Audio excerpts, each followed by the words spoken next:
በ2026ቱ የዓለም ዋንጫ በዩሊያን ኔግልስማን አሰልጣኝነት ዘመን ውጤታማ ጊዜን ማሳለፍ ያልቻለው የጀርመን ብሔራዊ ቡድን ብዙ ጥያቄዎች የተነሱበት ይገኛል። የጀርመን እግር ኳስ ፌዴሬሽን አመራሮች ወጣቱን አሰልጣኝ ቤርገን ክሎፕ ለመተካት እያሰቡ እንደሚገኝ ታውቋል።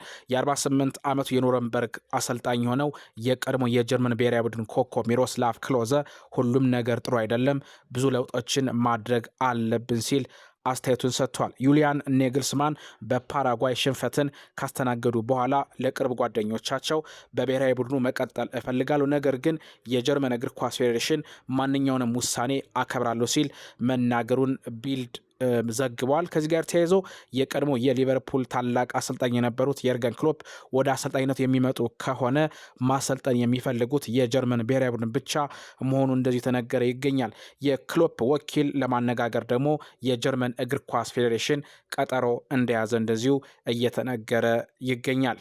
ስፔናዊው የቼልሲ አሰልጣኝ ዣቪ አሎንሶ ለሱ የጨዋታ እቅድ የሚስማሙ ተጫዋቾችን ወደ ስታንፎርድ ብሪጅ ለማምጣት እየሰራ ይገኛል። አሰልጣኙ በክለቡ ኃላፊዎች ጋር በቅርበት እየሰራም እንደሚገኝ ታውቋል። የመከላከል አደረጃጀቱን በአዲስ መንገድ ለመገንባት እቅድ ይዞ የተንቀሳቀሰ የሚገኘው አሎንሶ ኩኩሪያ ሊተካ የሚችል ተጫዋች ለማስፈረም ከተጫዋቹ ጋር አዲስ የሚባል ግንኙነት መፍጠር ችሏል። የ28 ዓመቱን የራዮ ቫይካኖን የግራ መስመር ተጫዋች የሆነውን ፔፔ ቻቫሪያን ሰማያዎቹን ለመቀላቀል ከቼልሲ ጋር መስማማቱ ተገልጿል። በአሁኑ ሰዓት በቼልሲ እና በራዮ ቫይካኖ መካከል በሁለቱ ክለብ አመራሮች መካከል ውይይት የተካሄደ እንደሚገኝም ተዘግቧል።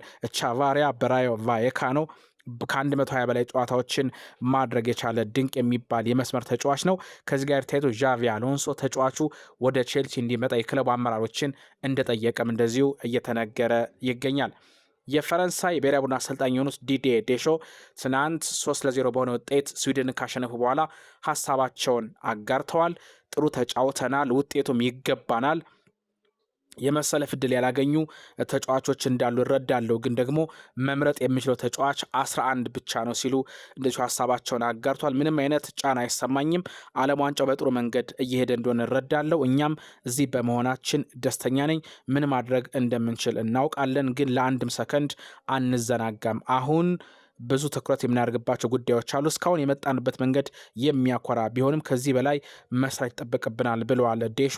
ቀጣይ ከፓራጓይ ብሔራዊ ቡድን ጋር ወሳኝ ጨዋታ የጠበቀን፣ ለቀጣዩ ጨዋታ ሁላችንም መዘጋጀት አለብን። በግሌ አስቸጋሪ ጊዜያትን አሳልፍ ያለው ካሉ በኋላ ኪሊያን ምባፔ የዓለማችን ምርጡ ተጫዋች እንደሆነ ማሰብ ያስፈልጋል። ይህ ተጫዋች ጎል ካስቆጠረ በኋላ እኔን መጥቶ ማቀፉ ደስታ ተሰምቶኛል።